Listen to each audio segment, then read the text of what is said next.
Assalamualaikum warahmatullahi wabarakatuh. Manjadah wajadah, manzara'a hasadah. Oke teman-teman sekalian, salah satu problemnya ketika kita lambat menanam. Ini padi saya lambat menanam. Akhirnya apa yang terjadi? Sekeliling saya sudah pada panen. Di bawah-bawah sana sih ada beberapa. Nah, di sini problemnya kan masyarakat peternak sapi. Nah, biasanya induknya diikat, tetapi anaknya dilepas. Akhirnya apa yang terjadi? Nah, ini kita menyumbang untuk para ternak. Jadi pinggirannya ini teman-teman sekalian sudah dihabisi oleh anak-anak sapi. Ya.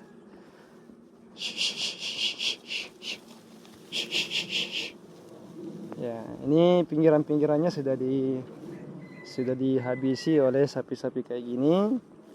Ya, tapi itulah berkahnya jadi petani. Oke, jadi kita tidak usah terlalu banyak berkomplain dengan masyarakat. Ya, itu rezekinya juga yang dimakan, tetapi yang jelas jangan dimakan semuanya. Ya, karena di dalamnya ini masih banyak teman-teman sekalian. Ini hanya beberapa saja yang dimakan oleh ternak. Makanya ada hadis Nabi Shallallahu Alaihi Wasallam yang mengatakan, "Mami muslimi yagrisu garsan, atau yazra'u zar'an, fayakulu minhu tayron, atau insanan, atau bahimah, illa kana lahu alaihi sadaqah." Jadi tidaklah seseorang itu menabur benih, seperti kita menanam padi ini, atau dia menanam pohon-pohonan, kemudian buahnya atau tempatnya buahnya dimakan oleh burung, dimakan oleh sapi, atau dimakan oleh hewan, apalagi dimakan oleh manusia, kita yang mengkonsumsinya, kecuali itu adalah sedekah bagi Allah Subhanahu wa taala. Jadi karena pinggiran-pinggiran sawah saya ini dimakan oleh anak sapi, maka pada hakikatnya saya bersedekah. Jadi bersedekah itu jangan mulu kita menyumbang ke masjid, menyumbang ke pesantren, panti asuhan. Dengan menanam seperti begini teman-teman sekalian, pada hakikatnya kita sudah bersedekah di sisi Allah Subhanahu wa taala. Oke. Ini hanya beberapa, ya, di sekelilingnya sekitar ada 3 baris masuk. Ya, sudah dilahap. Ini hampir sekelilingnya teman-teman sekalian, karena di sini problemnya induknya diikat, anaknya dilepas. Jadi anaknya bebas ini cari makanan. Jadinya pinggiran-pinggiran padi kita ini dilahap oleh Siti Safia. Jadi salah satu caranya teman-teman sekalian, kalau di sini ya, yang sama dengan kasusnya seperti lokasi saya, di mana peternak dengan petani padi itu hidup beriringan, yang petani itu juga peternaknya, maka kita maklumi ketika sudah masa panen kan tidak mungkin sapi di kandang terus, sedangkan lahan-lahan kita di sini luas sekali. Maka kita saling memaklumi saja. Tetapi salah satu cara yang diterapkan masyarakat yaitu bersamaan menanam. Sebenarnya saya ini salah taktik teman-teman sekalian, karena dari informasi bibit ini diinfokan bahwasanya lebih cepat sekitar 10 hari. Ya, tetapi nyatanya teman-teman sekalian, jadi saya biarkan orang lain dulu menanam sekitar 10-15 hari. Saya lambat sekitar 10 harian dengan perkiraan nanti bersamaan masa panennya. Tetapi ketika saya lihat realitanya, mungkin karena cara tanam saya adalah tanam sistem serai.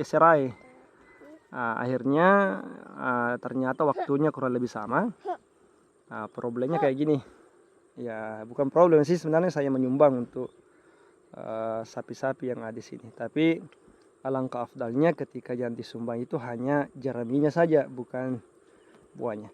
Tetapi saya sangat bersyukur karena sapi-sapi inilah nanti yang akan datang memakan sini setelah panen. Saya memang suruh masyarakat ke sini, saya dibawa sapinya. Yang saya harapkan semua kotorannya, ya, kohenya itu kan semuanya dia makan kemudian dia buang air. Ya, kotorannya itu baik kencing maupun tainya itu semuanya akan menjadi pupuk untuk lahan pertanian kita. Oke, teman-teman sekalian, inilah kondisi padi. Ya, dengan dengan bibit santana. Ya, dengan bibit santana teman-teman sekalian. Ini santana sudah bermodifikasi karena sudah puluhan tahun di tangan masyarakat. Maka inilah yang akan kita panen sekitar 3 hari atau 5 hari yang akan datang. Kita berharap teman-teman sekalian hasilnya memuaskan dan tentunya dimakan oleh manusia, sedekah.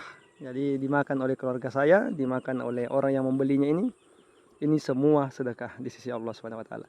Kemudian di sini teman-teman sekalian ada beberapa ini tandanya. Ada beberapa bagian di sini yang saya tanami beras merah. Ini uji coba. Ini kentara. Yang warnanya agak kekuningan itu sekitar mungkin ada 3 are atau 5 are. Ini akan dijadikan konsumsi pribadi. Oke, dia konsumsi pribadi karena ini adalah beras merah. Beras merah inilah nanti yang akan kita konsumsi untuk keluarga saya. Jadi yang pertama keuntungannya sudah beras merah. Yang kedua berasnya adalah full organik. Ini sudah full organik. Jadi sehatnya luar biasa tanpa beras merah. Dan ini sangat obat yang baik untuk para penyakit gula. Yang kedua, kalau yang tidak penyakit gula itu sangat baik untuk diet. Artinya karbonnya kurang dibandingkan padi seperti begini.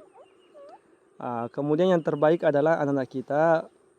Makanya anak kecil itu kan dianjurkan untuk mengkonsumsi beras merah.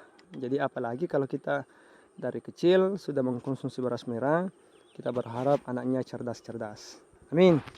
Manjadda wajada manzara'a hasada. Ayo Izar. Ini si kecil ikut ke sawah. Lihat-lihat.